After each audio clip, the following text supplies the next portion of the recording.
semi permanen sekaligus lapak pengepul barang bekas di Jalan Jatinegara Indah, Cakung, Jakarta Timur hangus terbakar. Banyaknya material mudah terbakar membuat api cepat merambat ke rumah lainnya. Api diduga berasal dari korsleting listrik salah satu rumah yang ditinggal penghuninya. Sejumlah warga ikut menyelamatkan barang berharga milik korban. 13 mobil damkar diturunkan untuk memadamkan api.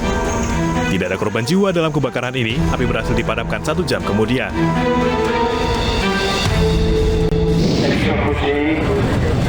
Dalam hari ini sudah Sejumlah massa yang mengaku sebagai pemilik lahan dan bangunan di Jalan Sisingamangaraja, Medan, Sumatera Utara berusaha menghalangi petugas yang akan mengeksekusi pada Rabu siang.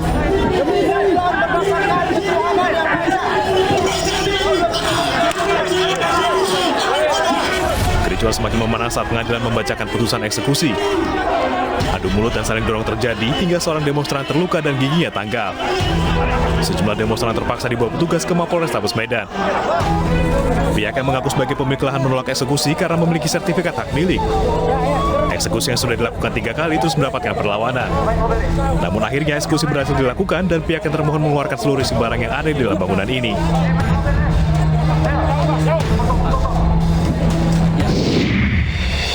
Mengaku sebagai Dewa Matahari, seorang pria bernama Natromi ditahan polisi atas dugaan penistaan agama di wilayah Kecamatan Bayah, Lebak, Banten. Penangkapan pelaku berdasarkan informasi dari para pekerjanya yang dilarang mengikuti ajaran Nabi Muhammad. Di antaranya, melarang pekerjanya untuk sholat. Menurut warga, Natromi melakukan pendekatan secara individu pada calon pengikutnya. Natromi mengiming-imingi jika mengikuti ajarannya akan bisa kaya secara instan. Sementara itu, menurut MUI Kecamatan Bayah, jumlah pekerja bahkan telah mengikuti ajaran Dewa Matahari. Natromi kini telah diamankan polisi dan diperiksa atas dugaan penistaan agama.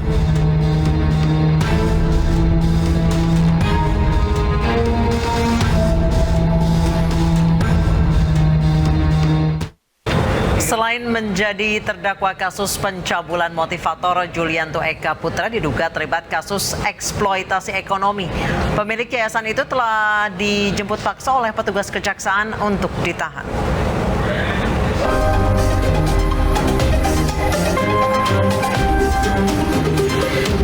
Tim identifikasi di Reskrimum Polda Jawa Timur mendatangi SMA Selamat Pagi Indonesia yang merupakan milik tersangka JE di Kota Batu, Jawa Timur Rabu pagi untuk menggelar olah tempat kejadian perkara.